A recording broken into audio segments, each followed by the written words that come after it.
Donc, là, c'est la présentation. Voilà, donc, nous sommes une équipe de remédiation cognitive et de réhabilitation psychosociale des Hauts-de-France. Les Hauts-de-France ont été structurés avec 3 centres supports et plus d'une vingtaine de centres de proximité. Notre objectif est vraiment d'amener les soins de réhabilitation auprès de l'usager et à destination de tous les usagers. Pour pouvoir construire ces soins, il faut déjà s'intéresser à notre territoire. Et notre territoire, c'est une région peuplée de 6 millions d'habitants, répartie en 5 départements. Donc, je voulais vous montrer, avec Claire, on voulait montrer la réalité du territoire avec l'inégalité territoriale en termes de densité de population, en termes d'accessibilité aux soins, au niveau des transports. Parce que c'est cette population dont on doit s'occuper, qu'on soit à Lille, Montataire, Fourmies ou Calais. Et comment faire?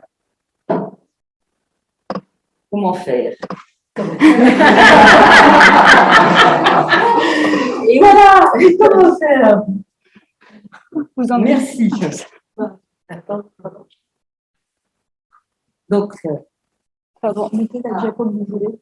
Ben voilà, c'est la diapo, nous en sommes là. Merci. Et la première chose, c'est de vous montrer comment ce territoire est vaste. Comment tu peux remettre là le zoom, s'il te plaît? Avec une densité de population qui, je ne vous apprends rien, et se situe là où il y a le plus de travail, donc là au niveau des métropoles. Donc pour la région de France, il y a une concentration de population vers Lille, Lille métropole, un axe Lille, Amiens dans la Somme, l'Oise, parce que l'Oise est un département proche de la région Île-de-France. Et vous voyez sur l'ensemble du reste du territoire,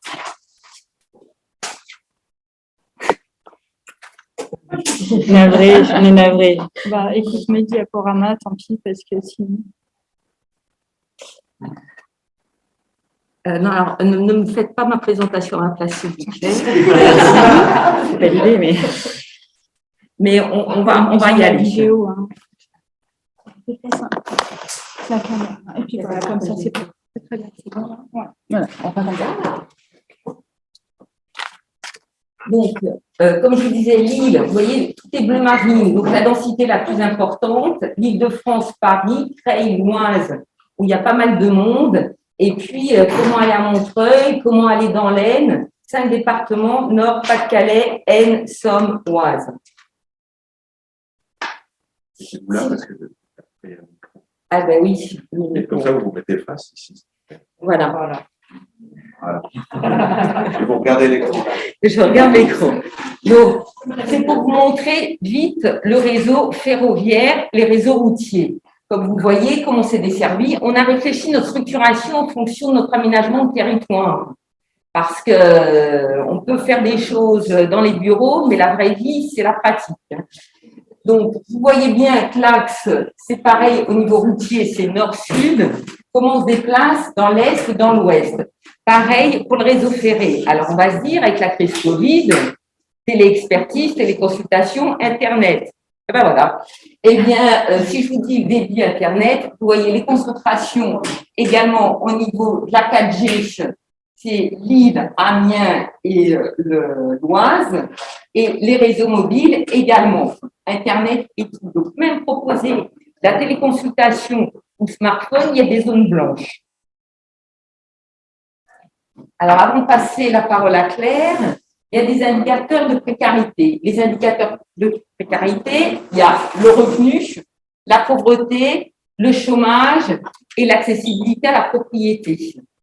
Il faut savoir que dans les 5 départements des Hauts-de-France, on est à 20% d'en dessous de la moyenne nationale, avec des facteurs très importants de précarité, que ce soit dans le département de l'Aisne, du Pas-de-Calais et de la Somme. L'Oise étant proche de Paris, on est à peu près dans la même moyenne. Donc, tous ces indicateurs-là, forcément, ça a un impact sur l'accessibilité aux soins et le nombre de personnes qui souffrent de troubles psychiques sévères ou autres et comment vont-ils être soignés? Je passe la parole à Claire. Alors, pour faire un relais avec ce que vous présentez Marie-Cécile, sur cette carte, vous voyez apparaître les délais en fait, pour atteindre un CMP. En rouge, vous avez des délais qui sont supérieurs à 50 minutes, donc plus d'1 heure pour atteindre un CMP. Et les petits points noirs, ce sont les CMP sur le territoire. Donc, vous voyez qu'il y a des zones qui sont desservies de façon très intense autour des métropoles, et puis d'autres où ça devient très compliqué d'accéder à une simple consultation de CMP. Alors ça, c'était pour faire un peu le lien. Pour reprendre la diapo que Marie-Cécile a présentée, c'est la densité, on ne se représente pas bien en fait, la densité de population. Ça va d'une densité qui est proche de celle de Pékin, dans les bassins, pas seulement lillois, les bassins de Lens, les bassins où il y avait du travail, parce que Marie-Cécile dit que c'est le travail qui attire les gens, en fait, les gens sont restés là où ils étaient. Donc il y a le Hainaut, la région de Lens et toute la région qui monte sur la grande métropole jusqu'à Tourcoing, hein, comme on apprenait ça en géographie dans les groupes de Tourcoing. Ce sont des zones dans lesquelles la précarité est intense et la densité de population est intense. Et bien sûr, il y a une surreprésentation des troubles psychiatriques. C'est intéressant de voir cette métamorphose. Et puis des zones plus vides. L'impact, il est sur la santé en général, sur la population, pas seulement les personnes qui présentent un trouble psychiatrique. Notre population, elle a une espérance de vie qui est diminuée de 2 à 3 ans. Et il y a une surmortalité qui s'exprime même chez les gens qui ont moins de 65 ans, mais à plus 20, plus 30% de surmortalité. Il y a un article intéressant de nos collègues de la Fédération de recherche en santé mentale, qui est une particularité aussi en France, qui a présenté la surexpression des troubles somatiques dans le champ de la psychiatrie. Alors, comment cette diapo-là, ce sera la dernière que je présenterai, c'est, oui, il y a une surexpression des troubles psychiatriques, il y a aussi une surexpression donc des gens qui sont pris en charge. On a pris l'exemple des troubles psychotiques, donc sur les couleurs rouges, c'est la part des actes ambulatoires. On a beaucoup joué avec le dispositif Cartoxy qui est proposé par la Fédération de recherche en santé mentale. Ça pose les items les uns à côté des autres sans faire de lien de causalité.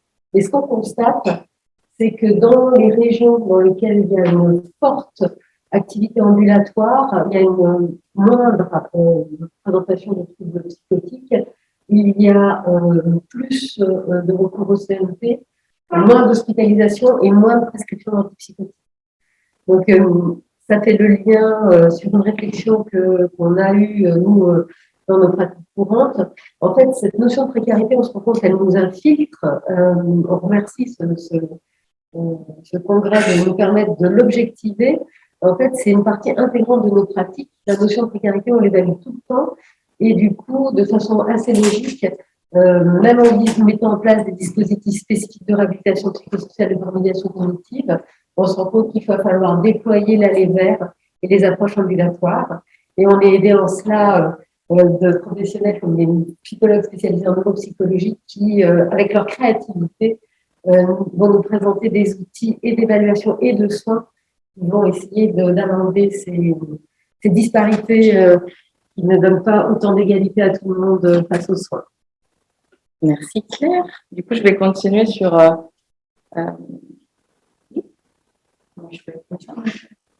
Voilà. Du coup, on voulait illustrer cette thématique de l'aller vers avec mes collègues psychologues Marion et Sylvain. Du coup, illustrer avec une modification de notre pratique ces derniers temps, avec d'abord une expérience de remédiation cognitive à domicile. Ensuite, de cette observation, on a voulu montrer quels outils pouvaient exister pour nous aider à pratiquer autrement à domicile. Et enfin, au vu des besoins, comment on peut créer de nouveaux outils pour avancer sur ces soins. Donc, pour ma part, la présentation sur la RC à domicile, je l'ai co-construite avec Michel, qui est primo-concerné par un trouble psychique. Et on a essayé de le construire ensemble d'expert à expert. Elle n'est pas là, elle n'a pas souhaité venir en présentiel aujourd'hui, mais je salue chaleureusement. Et elle a fait un témoignage vidéo et elle tenait à s'excuser pour son accent du Nord qui était un peu fort accentué.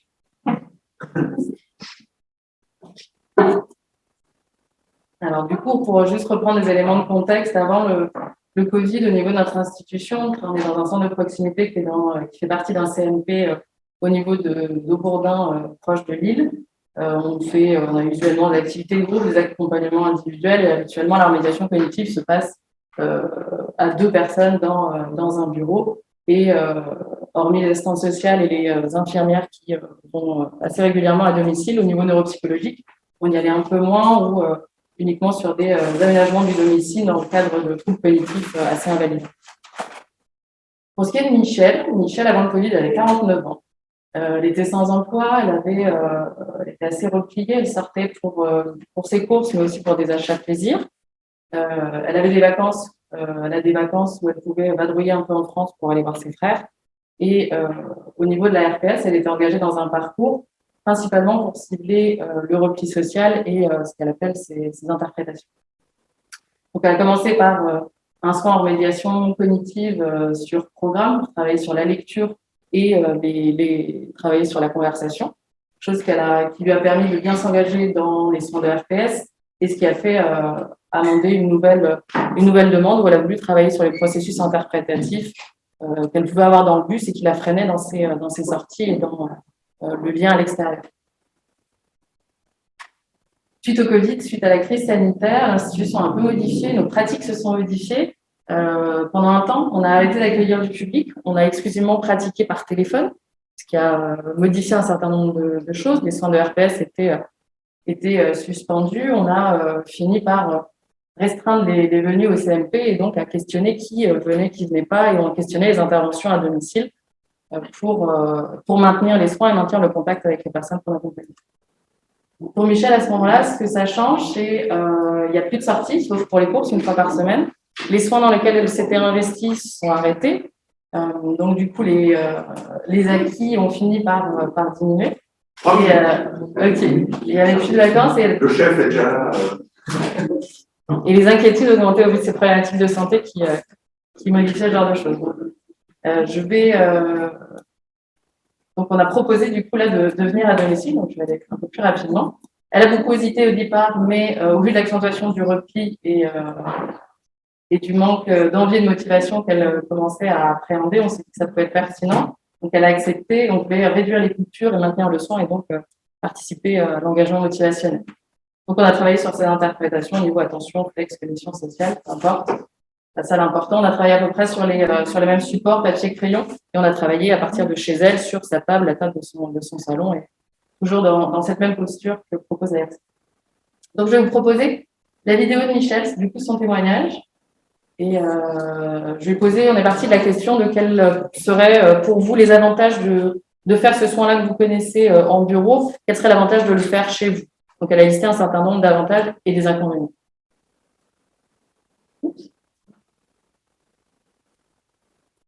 OK. Je vous fais un résumé des avantages et inconvénients que Michel a pu retrouver. Vous avez noté à côté au cas où ça ne marchait pas. Okay. Donc, elle met en avant qu'il y a une proximité de ses outils à elle qu'elle utilisait en tâche à domicile. Elle avait l'avantage de pouvoir les avoir sous la main. Elle mettait en avant que c'était plus facile du coup de transférer les stratégies qui étaient mises en place en soins. Ça diminue pour elle la pénibilité du déplacement, parce que du coup, elle sortait, elle prenait le bus, elle devait marcher, elle devait attendre. C'est quelque chose qui était très pénible et très fatigant, ce qui faisait qu'elle faisait des séances de RC plus courtes. Pour elle, ça évitait les contacts désagréables, puisque dans le bus, c'était une accumulation de contacts qui était désagréable. Ça réduit du coup les angoisses associées au processus interprétatif.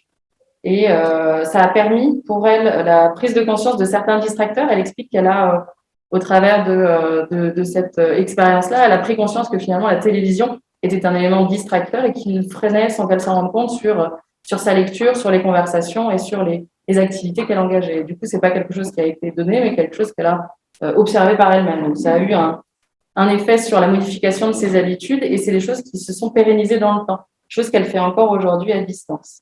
Et du coup, elle arrive à le transférer à d'autres activités comme les tâches administratives, ce qu'elle explique dans cette vidéo.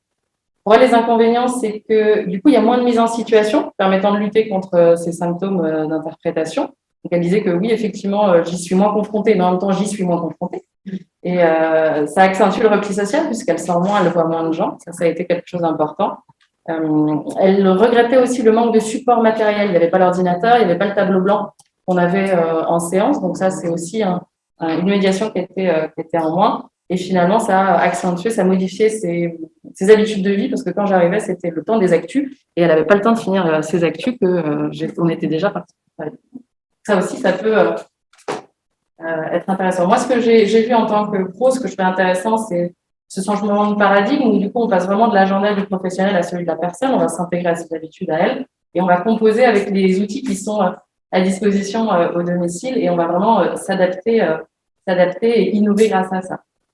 On arrive à voir les difficultés, mais aussi les ressources de la personne, je trouve, plus facilement. L'application écologique des stratégies est vraiment facilitée et ça renforce l'alliance thérapeutique, donc l'engagement dans le soin. Ce que j'ai noté plutôt questionnel, c'était effectivement travailler le choix et l'engagement et l'acceptation de ce type d'intervention. Comme le proposait Michel, effectivement, ça accentue l'évitement. Du coup, elle ne se confrontait plus à certaines situations. Je trouvais qu'il était intéressant de réfléchir à la modification des supports et du coup de pouvoir penser ce temps de déplacement. Donc l'intérêt, c'est de sortir du bureau, c'est l'implication écologique, travailler plus sur des techniques de compensation. Ça permet de renforcer les stratégies et l'engagement. Et ce que je lance comme questionnement, c'est quels outils pourraient aussi nous aider à modifier nos pratiques pour mieux intervenir au domicile. Et c'est là où je vais laisser la parole à mon collègue Sylvain pour présenter le pacte. Peut-être juste pour dire qu'on a totalement fait péter l'horaire, ce qui n'est pas très étonnant parce qu'ils avaient prévu justement 4. Est-ce que il y a encore 2 présentations, c'est ça? Mais moi, je vais peut-être présenter en quelques lignes et montrer juste une diapo pour illustrer. Si vous êtes d'accord. Les infos à communiquer, on a fait en visio avant. Ouais. Il faut qu'il y ait à venir en bas. Ça, c'est fait. Là, on est à la fin de la dernière présentation, mais c'est vrai qu'elle est multiple, tout ça. Quand on prévoit 10 minutes, Si vous êtes d'accord, on va aller au bout, c'est dommage. 5 minutes avec le boulot qu'ils ont fait. juste les contraintes, c'est qu'on va reprendre à 13h45 à côté, donc dans plus d'une heure pile de repas et un étage en dessous, vous suivez les flèches. Et n'hésitez pas à aller voir le stand de Mme Guérard qui portait des livres extrêmement lourds sur des centaines de kilomètres pour vous les montrer. Sur la petite table juste derrière la porte là. Donc avant de descendre, si vous avez le courage, en remontant, parce que la pauvre, donc, et en plus, c'est vraiment des bons livres. Donc je vous laisse finir, et puis Si vous pouvez faire. Oui, alors, 3 minutes, c'est super. Je vais torcher le pacte. Donc, si vous voulez qu'on discute après pendant les temps informels, il n'y a pas de souci, je suis disponible. Parce que je trouve que c'est un outil qui est assez prometteur. Il y a déjà 20 ans, finalement, cet outil. Il a été développé par le professeur Belligan en 2001 et a été traduit donc, en 2009 par l'équipe du SUPA, donc Montpellier, ça des universitaires de psychiatrie adulte.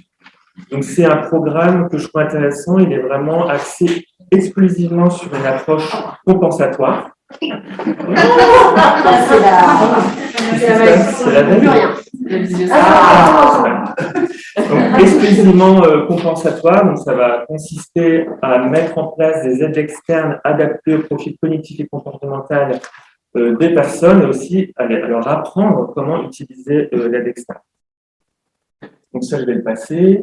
On est vraiment dans l'approche compensatoire, donc vraiment, on n'intervient pas du tout sur le trouble cognitif directement, mais sur l'environnement. Donc, c'est exclusivement dans le contexte du domicile, mais ça peut se faire aussi sur le lieu de travail de certaines personnes. Ça vise à augmenter les performances en activité quotidienne et le fonctionnement social. C'est aussi intéressant pour les personnes qui vont changer d'établissement de lieu de vie, pour les personnes qui ont été marginalisées longtemps et qui vont intégrer un nouveau logement, mais aussi pour les personnes qui ont cumulé des mois et des mois de suite. Ça va être intéressant pour les aider à réinsérer, réinsérer un logement. Donc voilà, c'est tous les thèmes vraiment de la vie quotidienne, accès logement principalement, qui vont être évoqués dans ce programme. J'insiste sur ce programme qui est vraiment axé sur la pluridisciplinarité. Donc il y a un aspect bien sûr d'évaluation neuropsychologique et tous les intervenants en fait auprès de ces usagers, que ce soit les proches, les travailleurs sociaux, les équipes à domicile, les équipes mobiles, etc. Et bien sûr, on vient toujours renforcer l'empowerment et l'autodétermination en mettant en avant la demande du patient au sein de son logement.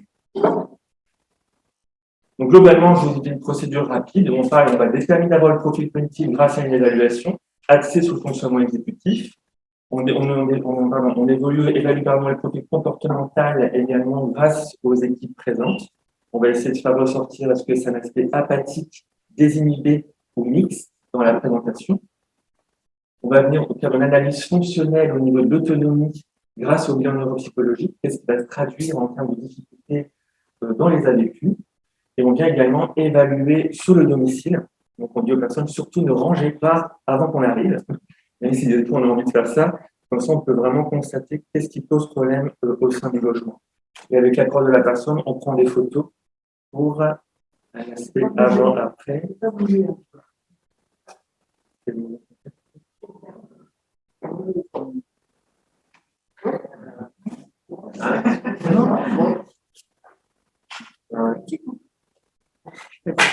tout cas, sachez que quand on aura évalué le profil comportemental, apathique, désinhibé ou mixte, et au niveau cognitif, est-ce que c'est un fonctionnement exécutif cognitif qui est plutôt préservé ou altéré, ça va créer de 6 combinaisons de profils comportemental et cognitif, et chaque programme amène des types d'aide externes. Par exemple, je prends un exemple, vous avez la plainte est axée sur une difficulté d'habillage au sein du logement. On se rend compte qu'au niveau de l'éval, on a un profil apathique, par contre un profil cognitif exécutif préservé. Ça nous donne tout de suite le type d'aide externe à mettre en place au sein du logement pour impulser la personne à faire en toute autonomie cette activité-là. Je vais vous montrer, j'ai juste quelques photos d'adaptation domicile. Donc, par rapport à l'habillage, là c'est l'exemple d'une personne qui a une difficulté pour l'habillage le matin, soit on est avec l'apathie à désinhibition ou mixte. Donc, par exemple, une personne qui a des difficultés à s'habiller, on va placer bien sûr les habits près du lit pour favoriser du coup cette activité. Dans la cas de désinhibition, il peut y avoir une désorganisation dans l'habillage. On va venir séparer, scinder par jour des tenues préparées à l'avance pour amener la personne à s'habiller en son autonomie. Et mixte, c'est donc apathique et désinhibé. On approche du lit et on vient sectoriser du coup par journée. Au niveau de pour l'observance médicamenteuse, donc soit on va avoir un profil plutôt apathique, un pilulier, mais avec des alarmes sonores pour pouvoir inciter à cette prise. Une personne qui a plus un profil désinhibé, on va peut-être plus scinder en fait les différents jours de prise pour éviter des erreurs de prise. Et un dernier, là c'est plus par rapport à l'hygiène dentaire. Donc là on est sur un profil apathique avec un déficit exécutif cognitif. Donc là ça va être une aide externe vraiment prégnante pour inciter du coup à cette activité. Alors si ça avait été un déficit exécutif cognitif préservé, on est sur une aide externe beaucoup plus petite, beaucoup moins détaillée. Donc, c'est vraiment designé en fonction du profil cognitif et comportemental des personnes. Donc, ça fait des doigts de la schizophrénie, mais je considère que c'est trans. Voilà, merci.